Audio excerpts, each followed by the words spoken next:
we're just checking things. We will be here. Ah, that looks good. All right, YouTube, we will be back in just a second.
Hello, YouTube. We'll be getting started in just a second.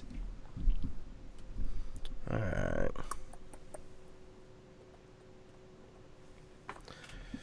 Okay. I am. I'm ready when you are, man. All right, let's do You it. get it? All right. We'll start in 3, 2, 1.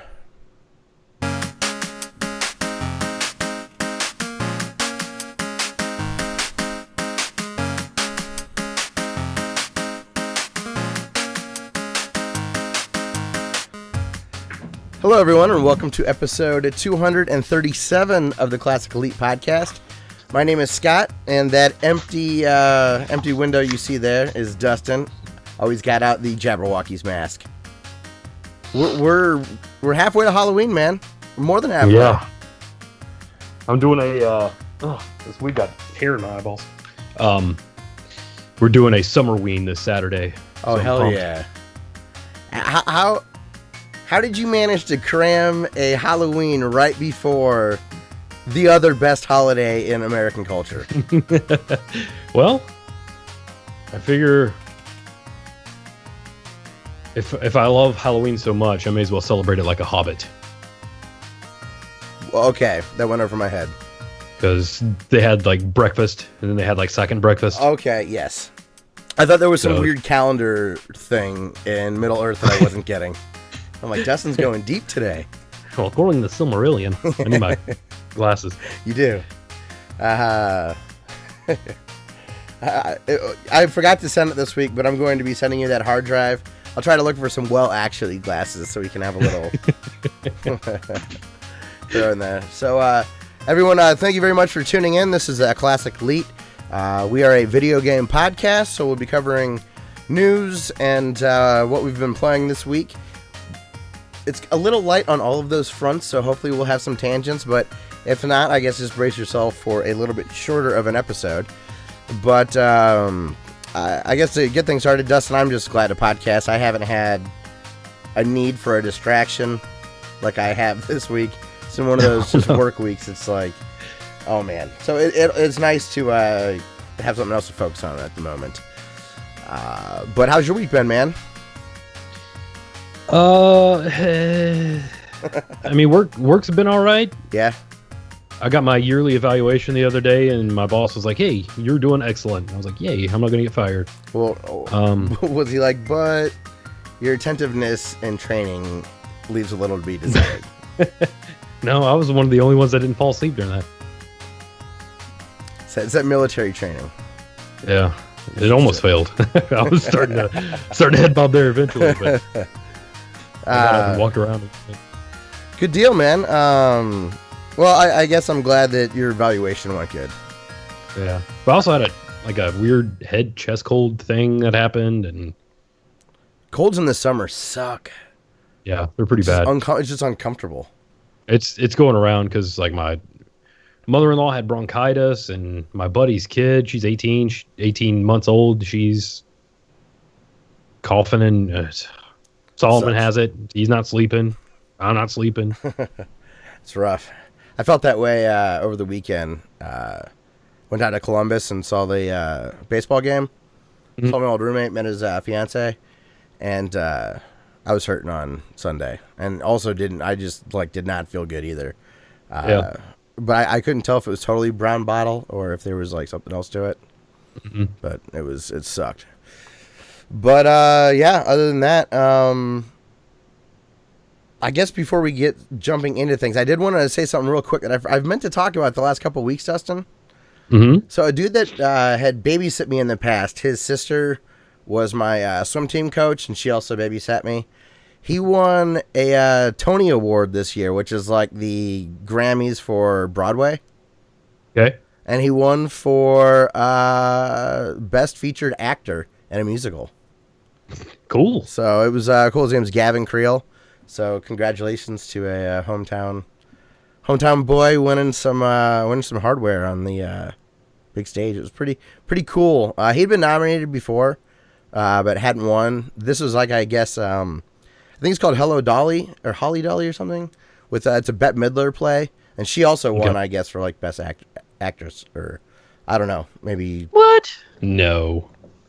But it's Broadway. It's not what we're used to consuming. But it was still cool to have, I guess, know somebody that won like a big award. And also, we're big Giant Bomb fans. Congratulations to Dan Rykert for getting married at Taco Bell. Did you see that? I did not. So Taco Bell had this social media campaign, I don't know, 6 months ago or so. And they opened up a high-end Taco Bell in Vegas that has a wedding chapel. So they did a contest to see who'd be the first couple married at Taco Bell, and you had to state your case why you felt you deserved it. And then it was just kind of like a voting thing, and Dan and his fiance won, and they got married last week at Taco Bell. It was all expenses paid, and that dude loves his Taco Bell. Man, God bless her. That's what I thought. Well, or he just found the right one. You know, like just straight up. I would love something silly like that. I don't think any girl I've ever dated would ever go for something like that.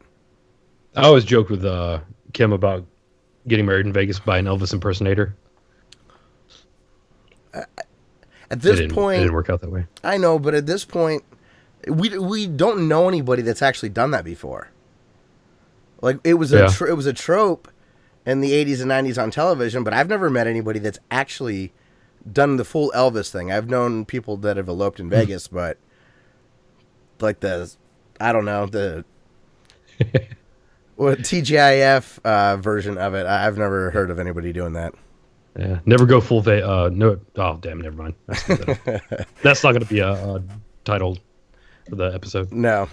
You've got 45 minutes left to nail another one. Is that Riptide Rush you're drinking? It is. Dude, my buddy is obsessed with Riptide Rush. It's his favorite drink, just period. It's good. And there's only a couple of places in town that sell it. So he makes these out-of-the-way trips. And whenever one goes on sale, he'll buy as many as he can. Man, it just the little like hokey grocery store right down the road was selling them. So, yeah, one near me has them. I always get them now when I see them. Like if I see it, I'm like, Nate would be pissed if I wasted this opportunity to get some Riptide Rush. So yeah, man. I guess the first thing I wanted to talk about this week is Danny O'Dwyer, who we've talked about before, former GameSpot guy. He does the video game documentary series under the name No Clip. Holy shit, man. He really topped himself. He did a Final Fantasy XIV documentary. That's a documentary about the development of the first version before they redid the game and relaunched it. Interviews with the people, how things got to the way they were. I couldn't believe how candid the Square guys were, and they were high-level executives. It was that is surprising. Beautifully shot, incredibly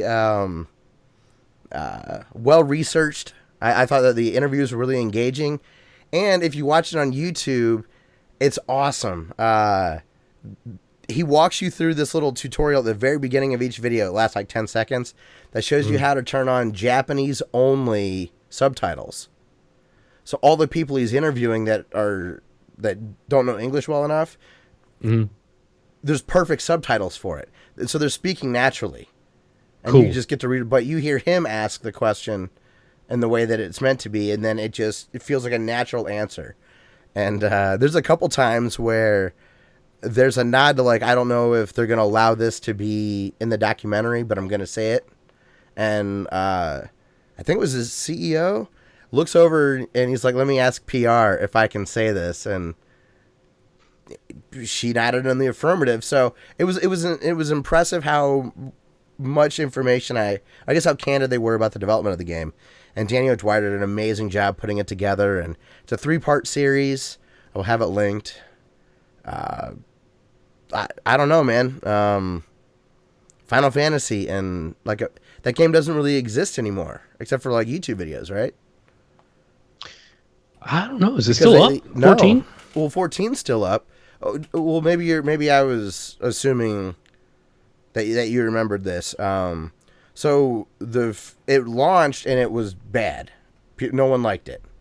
Oh, right. And then they completely right. burnt it to the ground and relaunched it as 14 as a new game.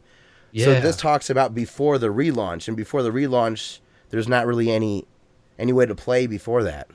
Right. Yeah, you're right. I'm sure it's just YouTube videos. Yeah, and I mean they allude to that in the documentary. So it's amazing to see an inside perspective about that because it doesn't exist. Yeah. That's so cool. Highly recommend that. I gotta say, Danny O'Dwyer is taking that tremendous amount of Patreon money and looks like he's really putting it to good use. Every documentary gets better and better. And if he can talk to John Romero in Ireland, if he can sit down with the people most important to Final Fantasy, as far as Final Fantasy XIV, that's amazing. Like, he's getting in, and then the stuff he's producing, I can't believe it's just like him. And maybe one other person helping him. Wow. It's amazing. What about Cloth Map? Has that produced anything yet? Maybe, but I haven't seen anything. Okay. He's got it's inevitable to not compare what they're doing. And Drew's got some living up to do, I guess. But I mean, it'll be so different, and I think his will be extremely interesting too. But Danny O'Dwyer looks like he's got a full crew. It's amazing. He does do a couple edits that I think will not age well, but are really sweet right now. They're these little like pixelated flickers that he does, which I think are aesthetically neat. But I think when we watch the series in like 10 years, we'll be like, oh yeah, that was made in 2017. But the content will always remain excellent, so that's cool. Next thing, Dustin, did you see the SNES Mini Classic announced? I did, and holy crap. What are your thoughts on it after seeing what you saw? They want to sell those real bad. Is that based on the lineup or the pricing or the quotes or just the lineup, just the fact that they included Star Fox 2 on it? They didn't mess around with some valuable or rare games. Yeah, Star Fox 2. That's the showstopper. Right? Yeah. But the entire lineup, for those who don't know, is Contra 3, excellent, Donkey Kong Country, pretty good, Earthbound. Man, I think it's like you, me, and Hugh Johnson are the only retro. It's the three of us that are just like, oh yeah, Earthbound, whatever. Yeah. Everybody else is like filleting it nonstop. I think it's just that rarity thing, and it is. The novelty would have been amazing at the time if I was into that, and then there was something in that setting that felt contemporary. I could see myself really loving that. But yeah, I played it on Wii U and thought it was all right. Yeah. But it's a rare cartridge to get. So it's cool to see them. Okay, sorry. I mean, I'd pick it up if I saw it in Goodwill. So. Oh, yeah, absolutely. Of course. That's one of those games that's just leveled out. That was the golden child of retro collecting, and then everybody saw how many there really were. Yeah. And it leveled out about $100. That's still a hefty cart. Like $100 for a cart's a lot, I think. Yeah. I don't care what cart it is. It's not like Little Samson levels, though. No. It looked like it was trajecting that way, though. Yeah. Where, Little Samson just lapped it. And Hagane and stuff. It was more sought after than Hagane. Okay. So we got... sorry. Earthbound, let's see. Final Fantasy 3, F-Zero... Kirby Superstar, Kirby's Dream Course, Legend of Zelda: A Link to the Past, Mega Man X, Secret of Mana, Star Fox 1 and 2, Street Fighter 2 Turbo Hyper Fighting, Super Castlevania 4. Yes. That's I was happy to see that one. Yeah. Super Ghouls and Ghosts, which is also an excellent game. Super Mario Kart, Super Mario RPG, Super Mario World, Super Metroid, Super Punch-Out. And I see Yoshi's Island down here too, but it's like small for some reason on the Kotaku article. I don't know if that's actually included.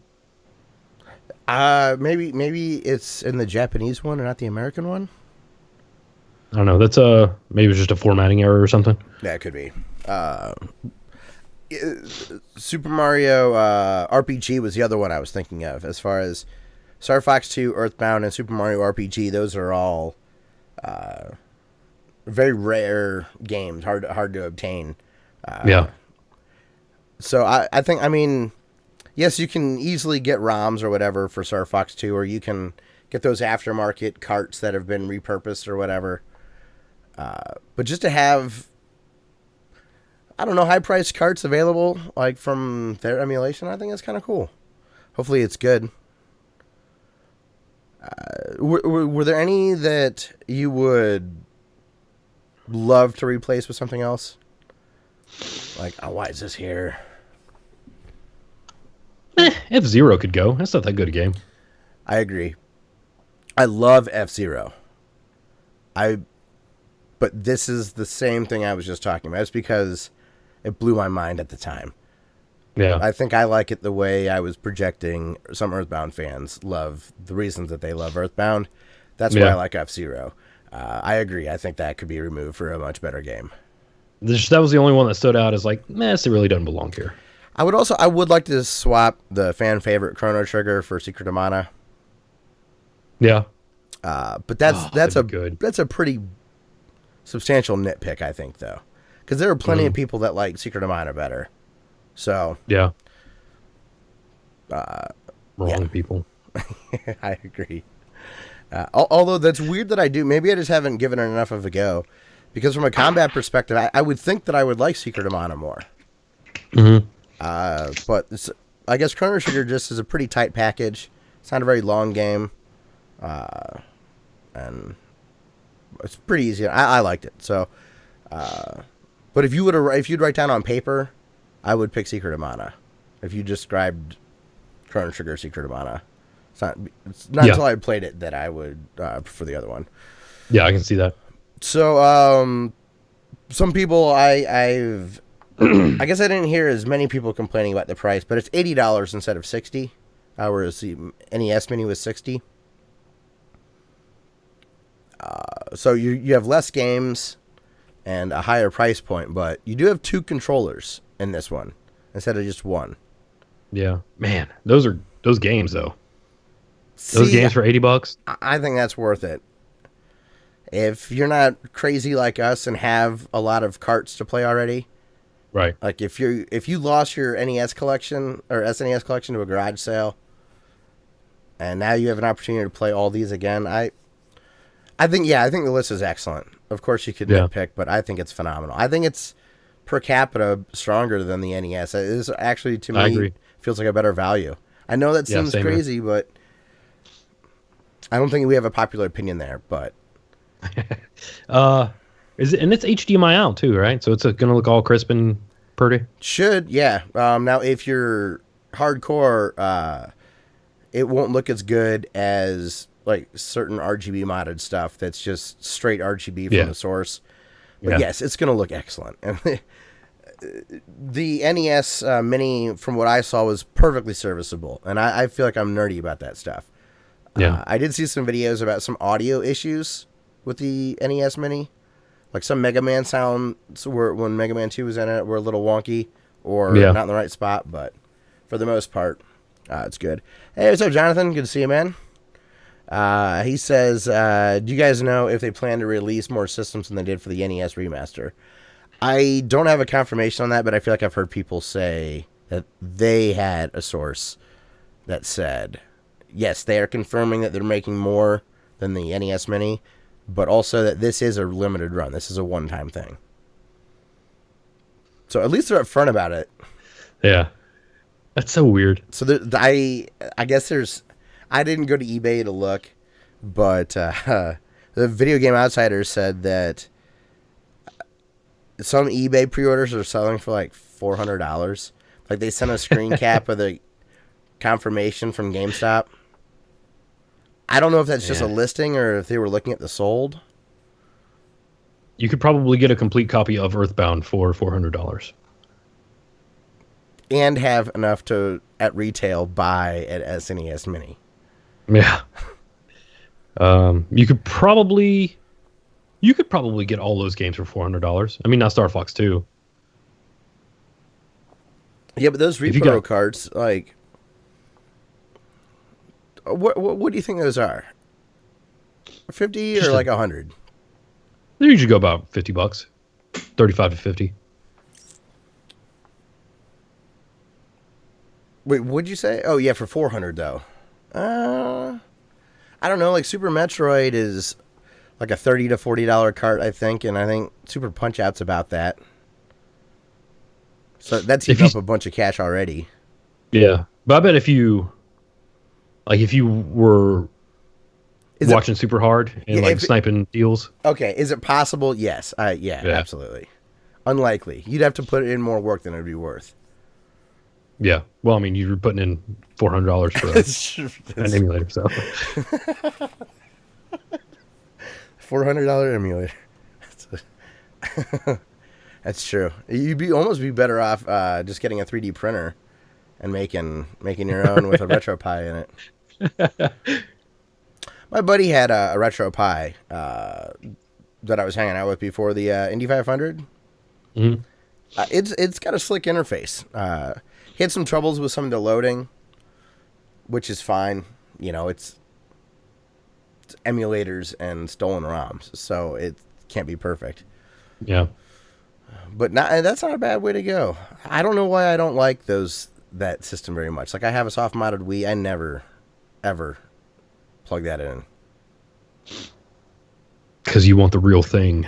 Is it though? Yes. I don't know if it feels any better. It's gonna feel just you can't even tell what it is, but it feels off. That seems absurd and illogical. But it's correct. It's like when what's his face did The Hobbit in like 48 frames per second. Jackson, yeah. Yeah. You don't know it's there, but it's there. But it's different. I don't know what it. You know, I think maybe because I've been on the obsessed side of seeing how good you can get the real thing to look, and it's like I'm on this quest to match what I can just cheat and do for free in an emulator. Like a decent emulator will look amazing for like Super Mario World, right? But I want to see if I can get my cart to look as good as that data. That's with the power of science. It's a silly game to play, but a Expensive. fun one and expensive. They did put up a new open source scaler or open source scan converter for pre-order. I sent the link over to Demez. The timing was bad. This is a bummer, but they're still making them. He spent like $800 on Switch stuff. I think that's exactly what he said.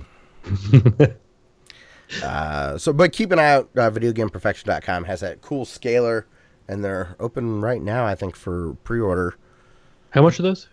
After like converting it to pounds and shipping and everything, and I got an audio board modded. Mine was like $250 after fees and everything delivered. I think it might be cheaper now because I could be wrong, but the audio board upgrade I bought is just integrated now. Cool. So maybe it's cheaper manufacturing because I had to have a board hand soldered on by those guys. Man, that's cool. So I'm in charge of the finances. Kim would never know. I could skim right off the top. That's probably not a good way to look at your marriage, though. So. It's not.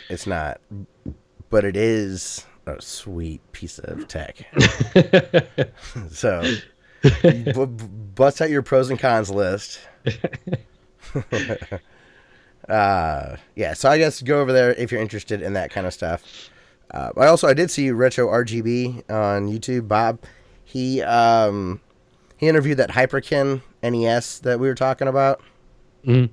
And see, he's on the obsessive side. I thought the video looked fine, but he had major issues with it.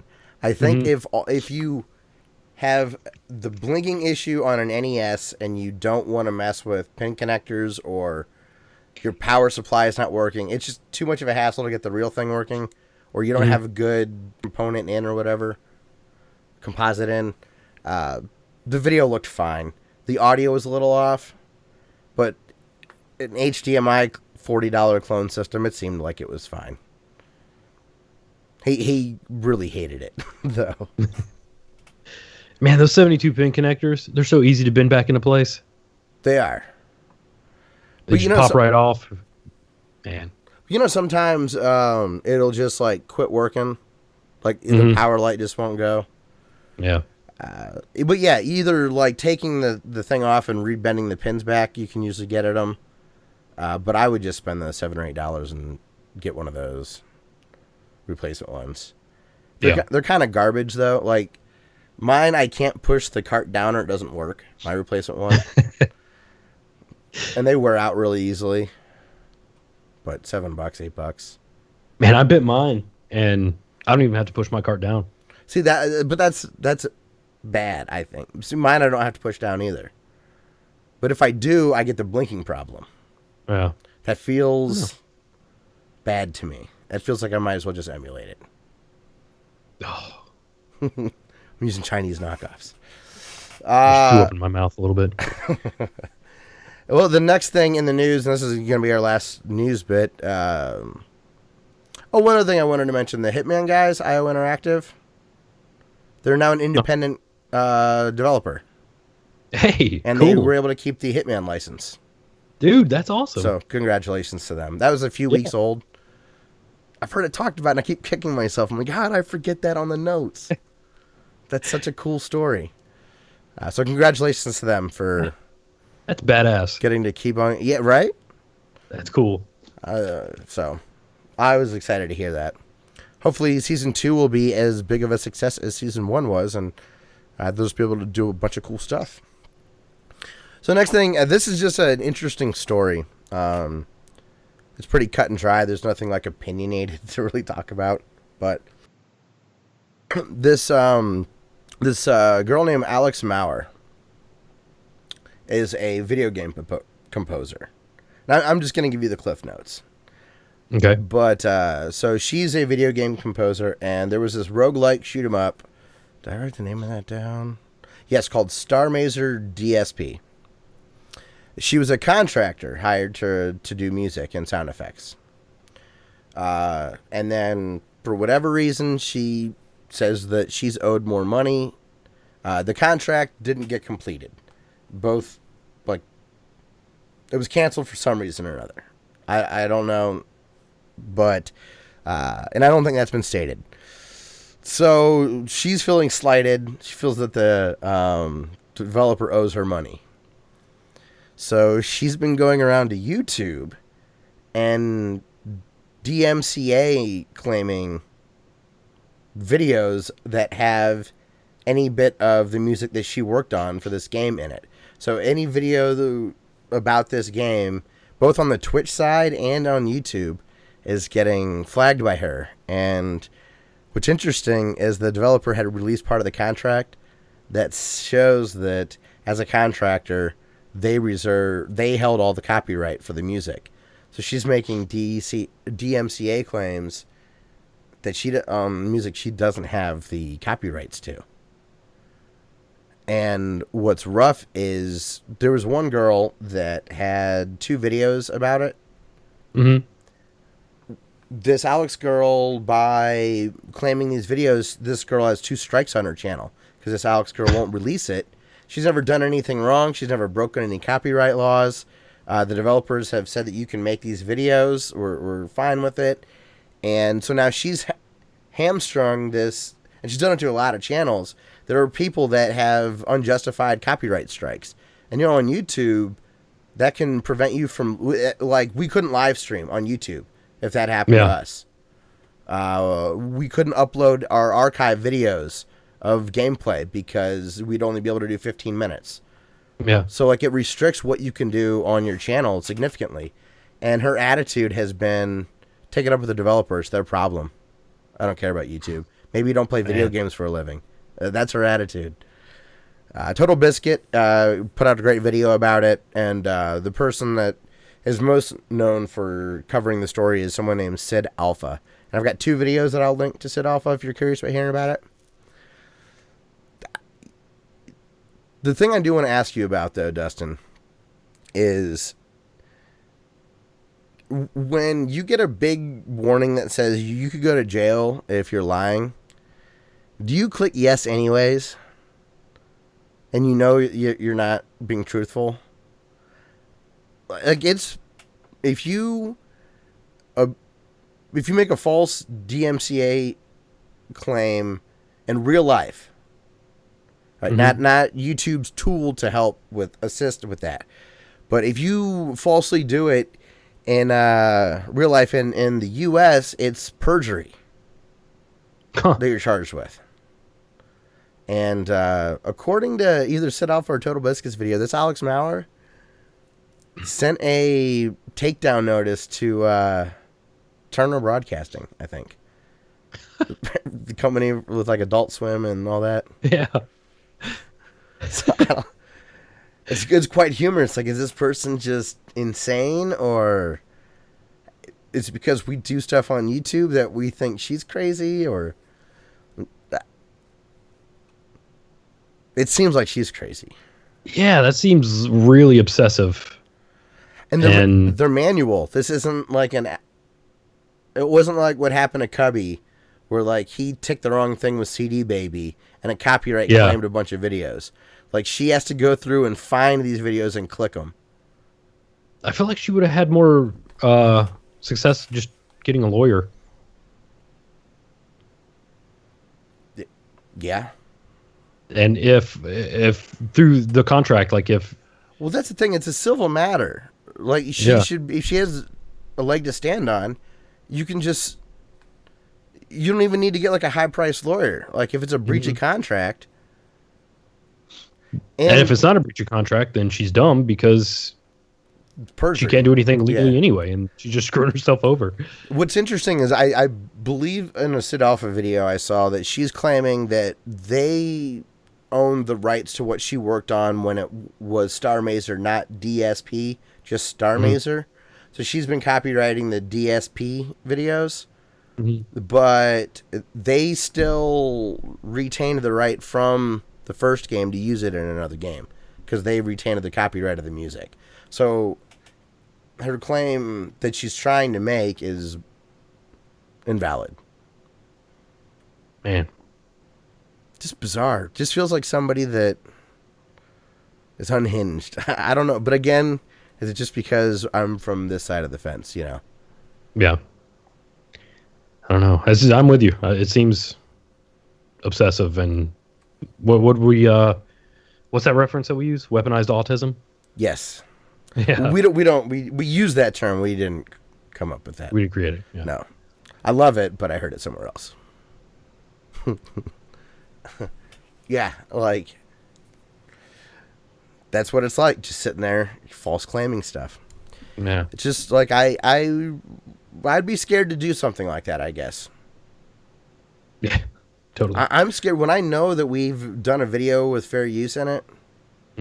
I still get nervous hitting the dispute button, and that's just one time. And if they disagree, that's what it is. So, oh well. All right. Well, that's it for news, I guess. I mean, Steam Summer Sale was on.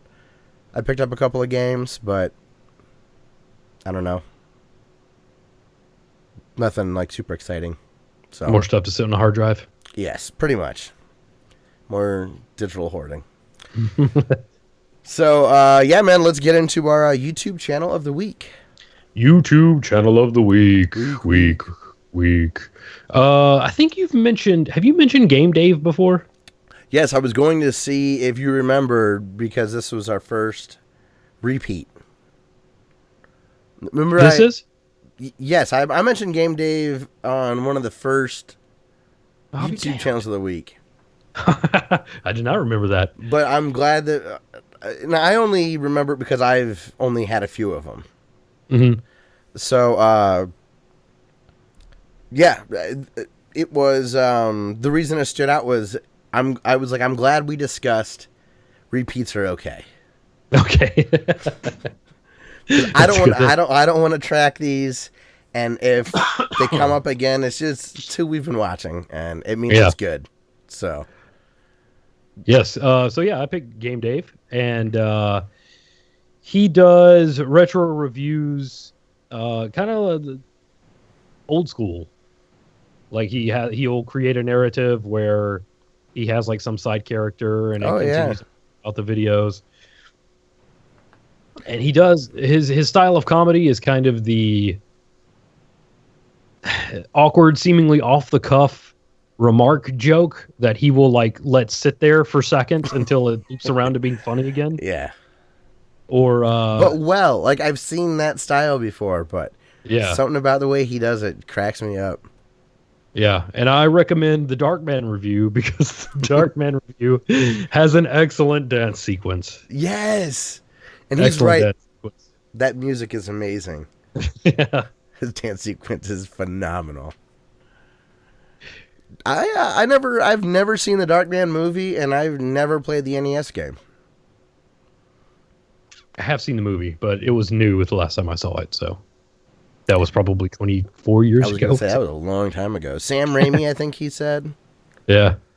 This Darkman review is one of my favorites of his collection.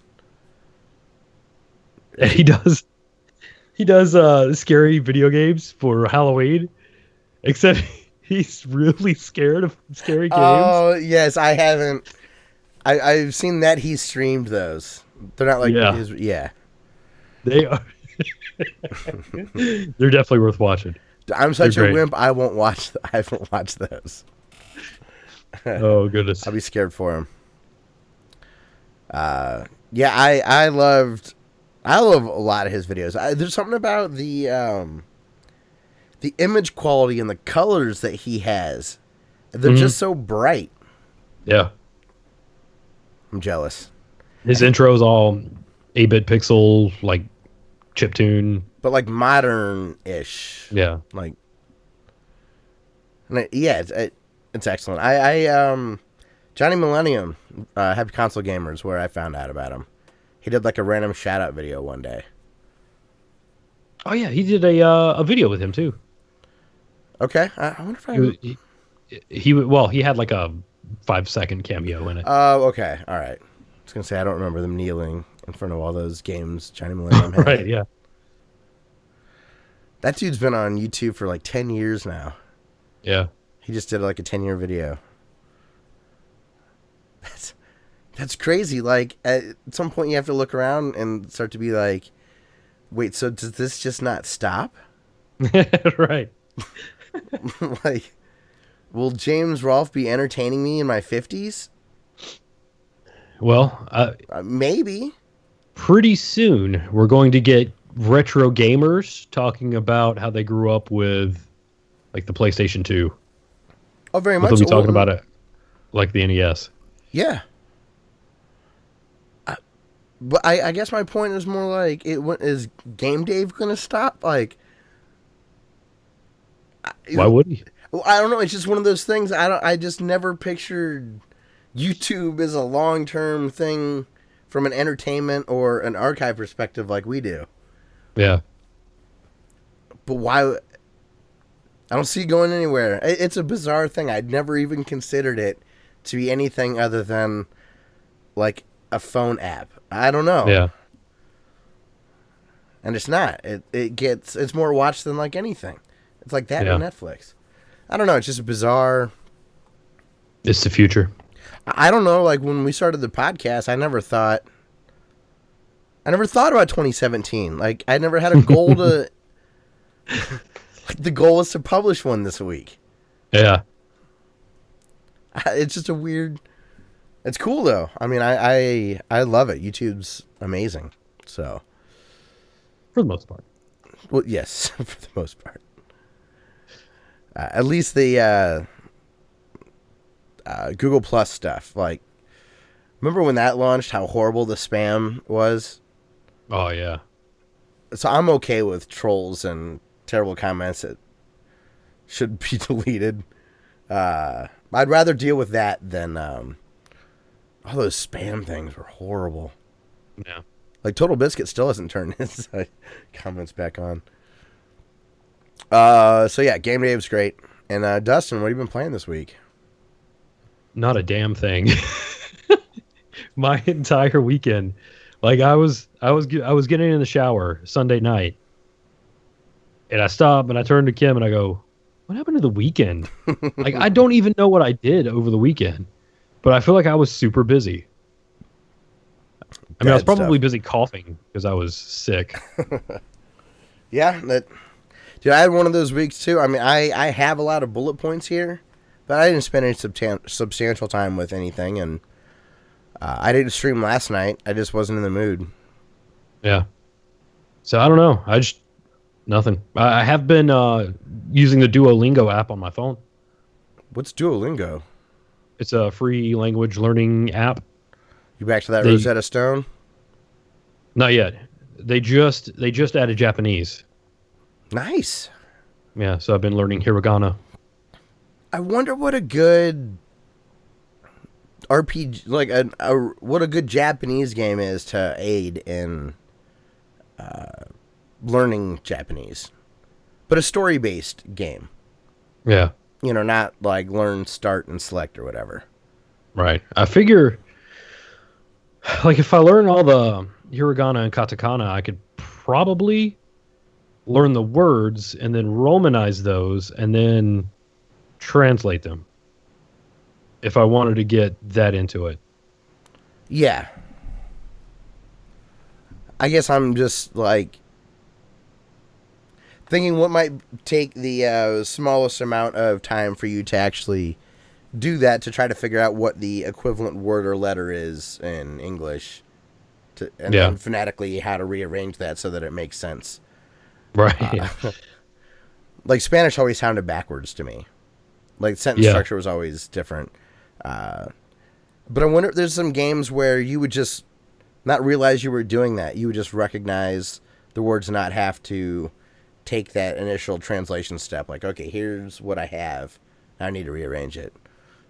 You wouldn't want, like, Final Fantasy. Like, right? That's too much text. Right. Yeah. You'd spend, like, a month on the first screen. Yeah, right? Like, it'd be weeks before you got done pushing that car in 15. Yeah. But I wonder what a good title would be for that. Maybe Super Mario World, because of they have slightly bigger text boxes. Something like that. Something action-y. Yeah. That has a little bit of text, but not like boatloads. Exactly. And not like a complex story where you get one thing wrong and the entire world is changed. Like, you see it from the wrong perspective because you get can and can't mixed up. What would you have played? You know what? I have Kid Dracula up here. I could always play through it. It has a quiz game for one of the levels. Hey, there you go. I could translate that quiz game. Or a Pokemon. I know you don't want to play Pokemon, but Pokemon might not be bad. Yeah, maybe. I don't know. That's a lot of menus. That is. Walking around and talking to people. Oh, yeah. I don't know. Maybe that's the intermediate level. Is there a Japanese Pokemon Go? There have to be, right? Yeah. Right? I think it's kind of like contractual obligation. Yeah. So, yeah. Well, here's to next week. You don't have to play a video game every week, right? Right. Yeah. But I think one of the ladies who works at one of the custodians, she's real young. She does at one of my schools. I think she's also learning Japanese because they're waxing the floors, and they put all of the stuff out of the classroom into the hallway, and she labeled it room 137, and it was under that she put the hiragana for 1, 3, and 7. Hey.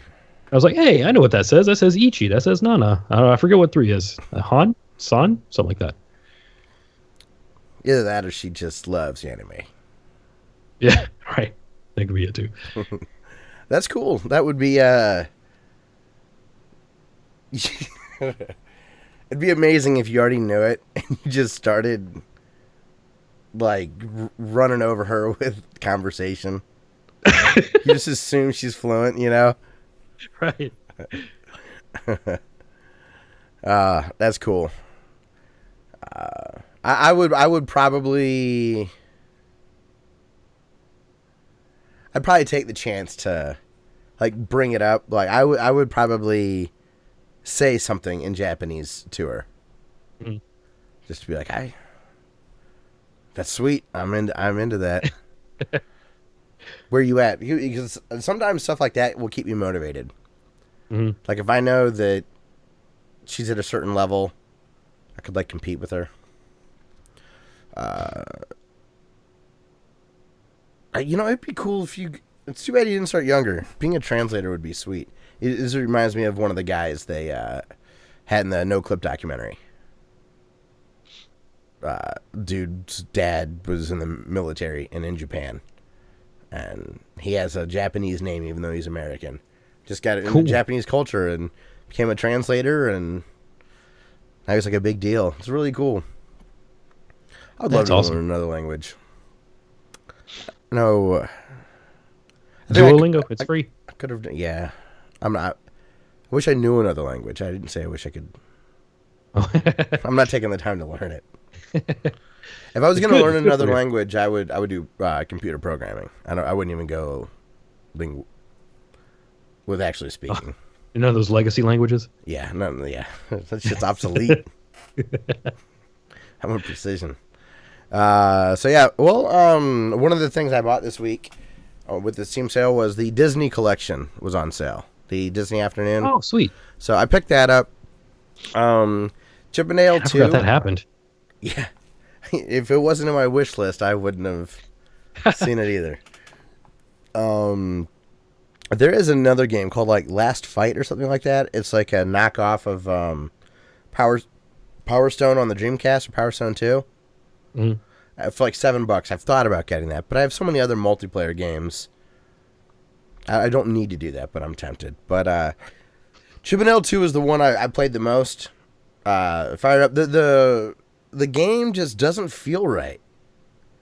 And I don't think it's the emulator. I think it's a shitty game. Okay. Chip and Dale 1's amazing. I love that game. There's just something a little clunky, and there's like a flickering to it, like more so than the first one. But it feels like the exact same assets. I don't know. It just doesn't have the charm. It's just not as good. It definitely feels like somebody went with like Chip and Dale Maker. I feel a little bit like that with DuckTales 2 as well. Mm-hmm. A game that I want to dive into is Darkwing Duck. I've never played that. I have the cart. Yeah. But score. That game, though, I think save states and rewinding might be to my advantage, so I can get through the whole game and not get frustrated and quit. Yeah. Because it's hard. It's Mega Man light. Well, not really light, just Mega Man-esque. So, yeah, I played some Chip and Dale 2. Tony sent me a link for Elder Scrolls Online for $8. Okay. I'm going to try some Elder Scrolls with him, so... Tony. You know, it was the round of beers rule. Yeah. If we were at a bar, would I buy Tony a drink? Absolutely. Yeah. Would I buy myself one too? Yes. Is that going to be $8? Yes. So. Yeah. That makes perfect sense. Here it is. And he did say that he has not really been playing the Morrowind expansion.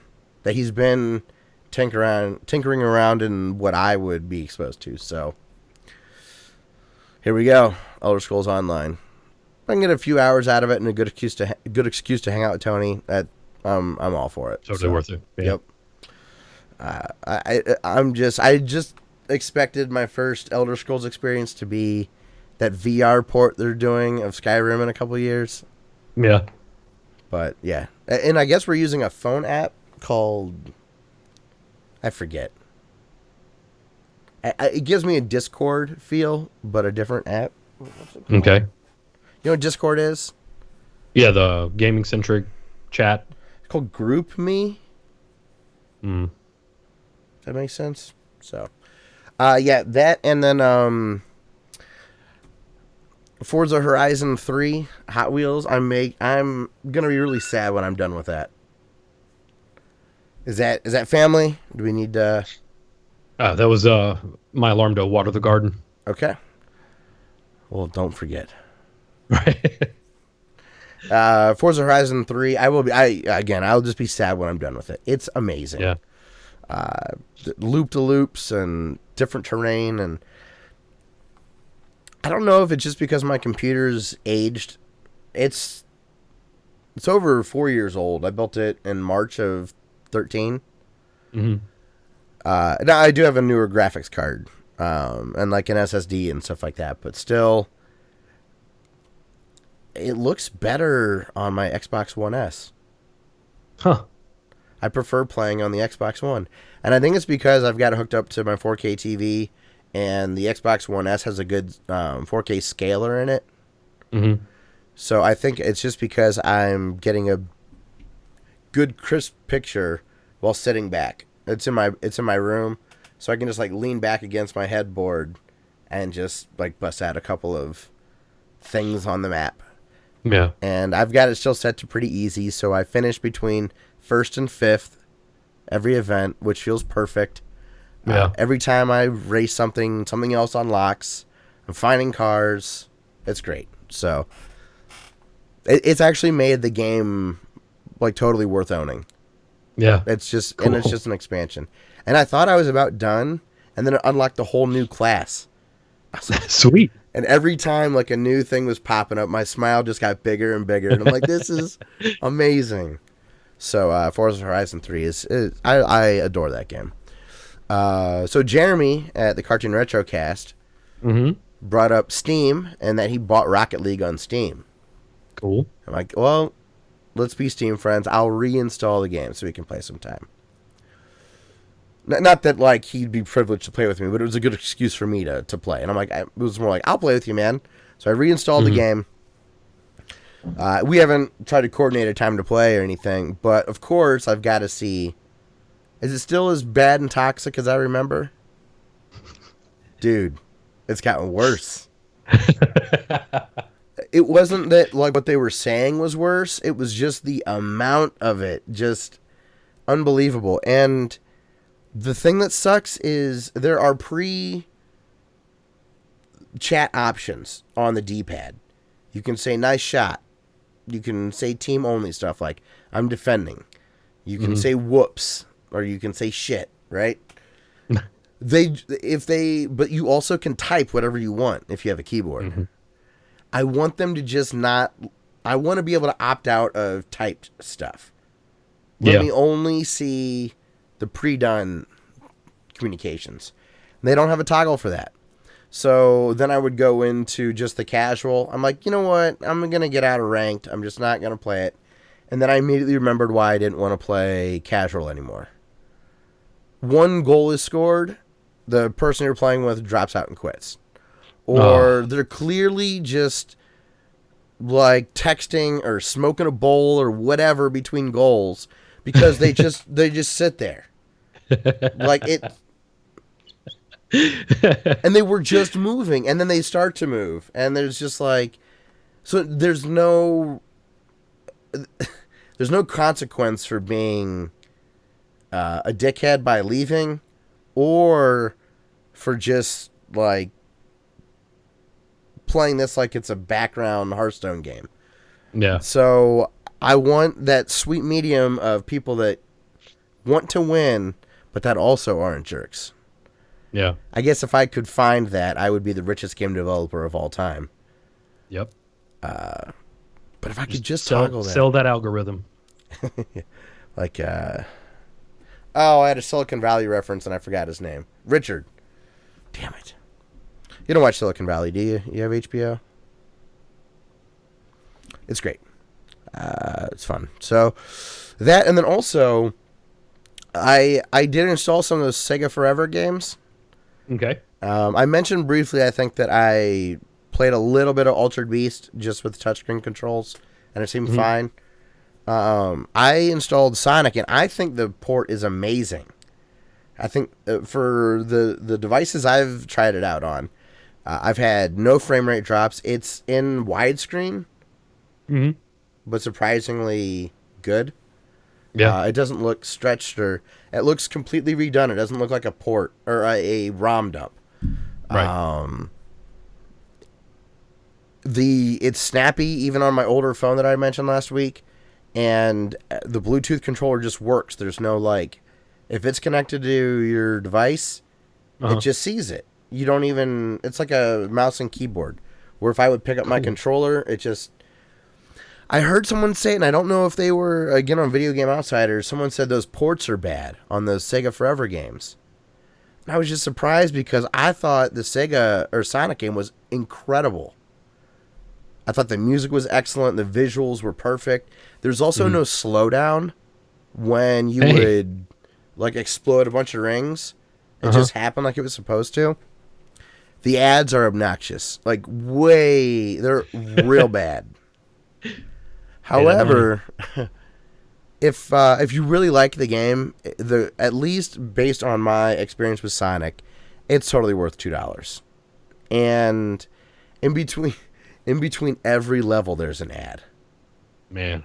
So it breaks the flow of what we're used to with Sonic, but whatever. I'm not really that concerned with it. And then if you do have a classic Sega game that you do really want, then it'll unlock. I do wish that there was a one app that kind of organized everything that you had installed. But instead I just made a Sega folder. So that'll work, but I don't know. I don't know why I let myself organized like that. Is it Steam's fault? Steam and Microsoft? Yeah. So especially Steam, because you can list stuff in basically any way you want. Right? And it just makes it so convenient to flick through. I guess I shouldn't want it because I'll create that situation where you go to the fridge, open it up, there's nothing in there that you want to eat or you're in the mood for, and then 15 minutes later you open it up and look again. Still grab nothing. Oh, my parents would get so mad at me in high school when I would do that. Because they'd see me do it, and my dad would be like, "You're wasting energy." So I like Sonic Forever for what I played. Or Sega Forever so far. So I don't know if they were just uninformed or if I just have this incredible luck. I feel like that should be a bedazzled jean jacket. That's what it would say on the back. Sega Forever. Yes. A bedazzled jean jacket would be amazing. Yeah. I don't think I'll be able to find a thumbnail of that. Did you see last week's thumbnail? Yeah, that was perfect. I don't know how I found a kid with a drinking fountain toilet, but I did. Well, I had a friend text me about that. She was like, "That is disgusting. Hilarious, but disgusting." I'm like, yeah. Yeah. I was pretty proud of finding that one. If you're not sure what we're talking about, look at go to ClassicElite.com and look at episode 236 thumbnail. If you never go to ClassicElite.com, you should, just to see the thumbnails. There's always an Easter egg of something we discussed. There's always an in joke with the thumbnails. And I have a fun time picking them out. So yeah, well, that's going to be it for all the games and news this week. So let's get to our comments, and then we'll call it a show. Alrighty. We heard from Dumez. He says Arms is really cool with the motion controls. He just got it, and he's really impressed so far. He says Larry's wife on Curb is hot as hell. His favorite was when she was wearing the I Dream of Jeannie costume.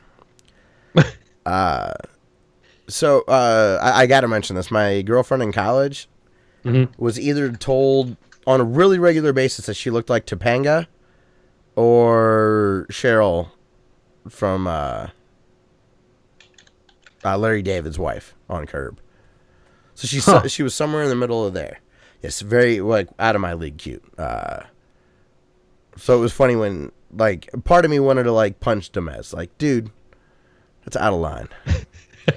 No, but I agree. Larry David's wife. What's her name? Cheryl Hines, I think? Yeah. She's very lovely. He also says, I could run a Genesis emulator at full speed back in 1999 or 1998 on my Pentium 75. So you should have no issues on any phone. Should is the operative word there. Right. If it's a poorly optimized port, shocking how bad those can go. Demez has a clarification for us in a bit. He says, oh, no, not yet. He'll be here in a second. He says, I got the 8-bit DOE Bluetooth one. It looks like the NES, but it has 4 face buttons, an L and an R button, and dual analogs. He updated the firmware, so it's synced with his Switch, but it won't get the HD rumble or the gyro sensor sensitivity, so you won't be able to play Zelda with it properly. What's the point? I think the one that's coming out, though, will have that, because it's supposed to be a replacement for the Pro Controller, which would be... How else am I supposed to figure out how many ice cubes are in that cup? It's a big question, man. I could actually see that being kind of fun. Like, to have a really good tactile feedback. I don't think Nintendo's going to give it with the Joy-Cons. But if you had a glove-based thing, like with haptic feedback, you can trick your brain into thinking you're holding something. Yeah. Dumbass also says that he wants to help. He says, I want to help you pronounce 8-bit DOE. He said his name like Nintendo, but instead 8-bit DOE. So it should be like Doe a deer.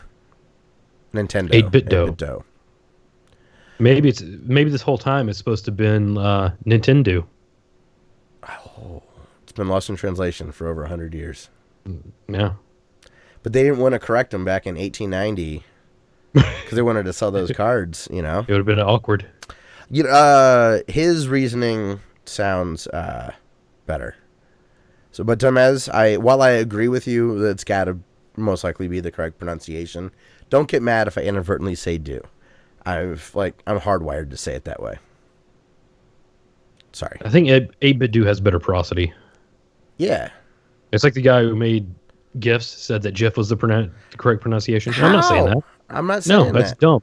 It's GIF. If it was graphic interface, yes, but it's a graphic interface. Traffic. Yeah. So he also says we should not have ever had to invite our Wii U friends. He's talking about that firmware update for the Switch. He said if we use the same Nintendo account, they should already be there. Absolutely. But that's why I had mentioned baby steps. Like, it's at least trending in the right direction. It should be the easiest thing in the world. Yeah. If they can get you that far, why can't it auto-populate? Maybe they just didn't want to program it. But if they can get you all the way there with the programming... I'm not a developer, so I wouldn't know, but... Like, it's curated in a list. All they would have had to have done is title it Friends and not Wii U. It's just that there was an extra invite step. I guess maybe they assumed that you just wanted to clear out your contacts.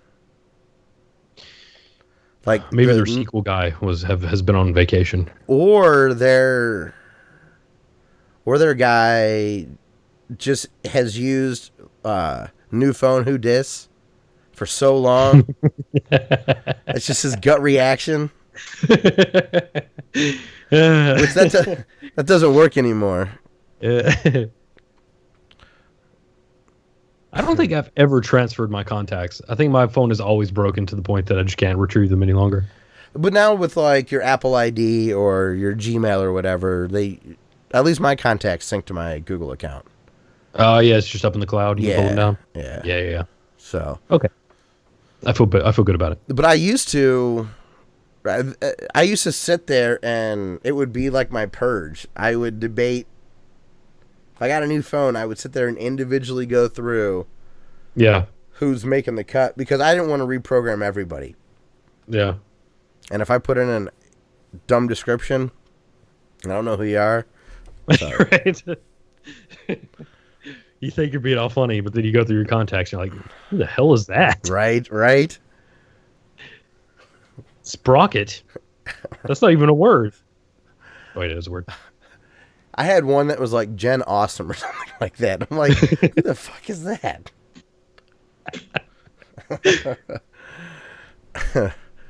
No, it was Sarah Awesome, not Jen Awesome. Dumbass also says, I recommend Scott you play Resident Evil 4 on the Wii with the new Play controller. He says the pointer controls are awesome in that version. It's the most unique way to play it.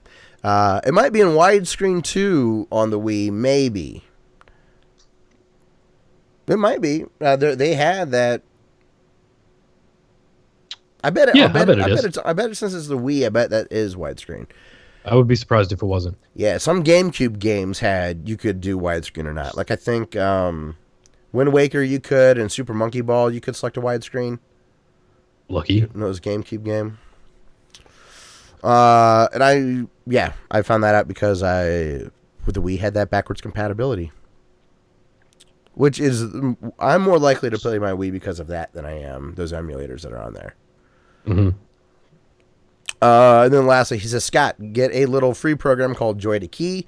You can easily configure a keyboard game so that your joystick buttons emulate the keyboard presses, allowing you to play any keyboard game with the joystick. Yes, this is talking about Tokyo 42 and my complaints about the controls not working very well. I agree. Joy to Key is a good program. I don't have it installed on this computer, but I did on my old one when I had Binding of Isaac installed. It was because that only let you use arrows and WSD at the time. And if you brought the game up and you went to settings, if you went to controls, it was just a splash screen that said download Joy to Key. That's all that it said. Like and Ed McMillan was like, I'm not programming dual analogs for the PC. I think it's in there now. But while yes, that is a solution, Joy to Key would work fine for Tokyo 42. The game was made also for consoles. There shouldn't be any hiccups. Like it just should work natively. But push comes to shove, at least I have that option, right? Yep. So, all right, then we got one last comment, and then we'll wrap it up. All right, Annie. What's up, Annie? Wrote in. They say, awesome show as always, guys. I can't wait to watch the Resident Evil 7 vids. Thank you. They're all right. I'm trying to get them all finished. In parentheses, I'm waiting till I finish my first playthrough, which is smart. I did the same thing with the videos that I watched. I would watch up to the point that I got to. I've been spending too much time in my spending too much of my free time. I am so off my game today. What in the hell is wrong with me? My goodness. It's because you didn't play any games this weekend. You're all like out of sorts. Must be. You need to recenter. It's your zen. Ugh, my video game cheat. Play some Castlevania tonight. Like it's like smelling salts of like gaming slumps, right? Castlevania 3. Yes. I've been spending too much of my free time playing Final Fantasy XIV. I need to get back to the other games. It is. Annie, go watch the no clip stuff. I know he's heard that by now, but it was so cool. He had a Final Fantasy XIV comment when maybe he saw no clip, and that's why he's also been playing it.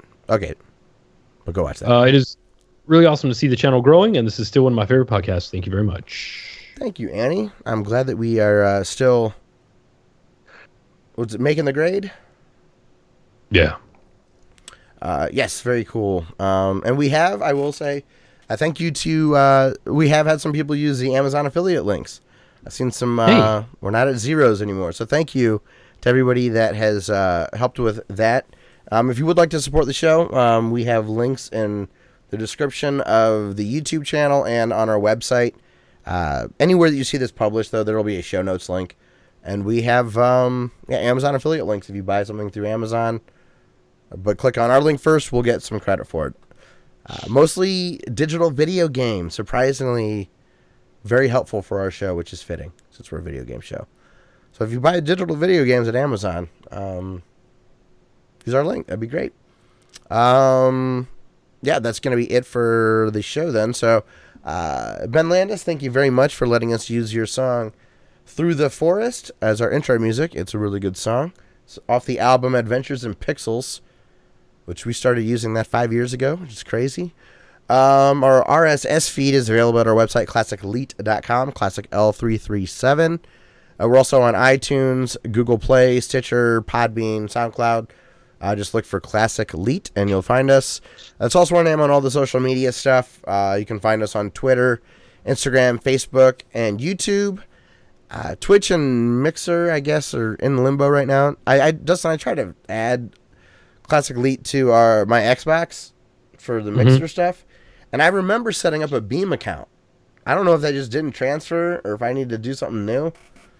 So Mixer's in limbo, but I wanted to just play some Forza and play that out in the world, but yeah, I don't know. So maybe keep an eye out there, but for the most part, yeah, if you want to get a hold of us, Twitter, Instagram, Facebook, and YouTube. Also, our email is classicleet@gmail.com. That's classic L337 at gmail.com. Dustin, anything else that you wanted to talk about before we close out the show with a groovy song? Riptide Rush is pretty good. Riptide Rush is really good. It's also my favorite Mega Man weapon. That would be a really good weapon. Is it? Right. Did we stumble across one of the unused awesome names that Inafune should have used in Mighty Number 9? Or is there really a Riptide Rush? I don't know. I don't think so. That'd be an awesome. Rush is the dog, so it could be a blue. His submarine. Yes. Yeah, I was thinking blue. So yeah, that goes with the water. Yeah. I like the idea of him as a submarine.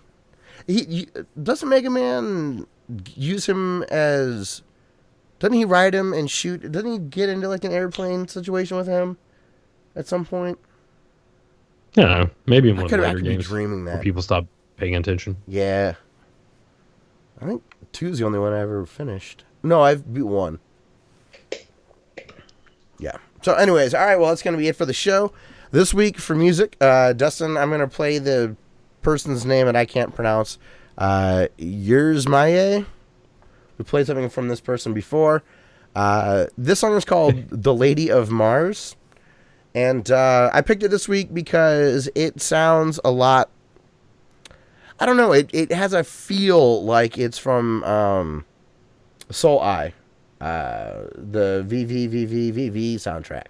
Which is PPPPPP, whatever. 6 Ps. I don't know what it is. It just has the tones that remind me of that song. Or that soundtrack. And then about halfway through the song, there's a really cool change that I like, and then it loops back in. So I think this is a really good chiptune song. If you're interested, I will have it linked in our description. On our website, you'll be able to go follow this person on SoundCloud. And in the SoundCloud link, there's also the ability to download the song. So, all right. Well, everyone, thank you very much for listening to episode 237, and we'll see you next week for episode 238. Boosh. Oh, thanks for joining, John. We'll see you next week. Peace. All right. All right, we'll see you. Have a good one.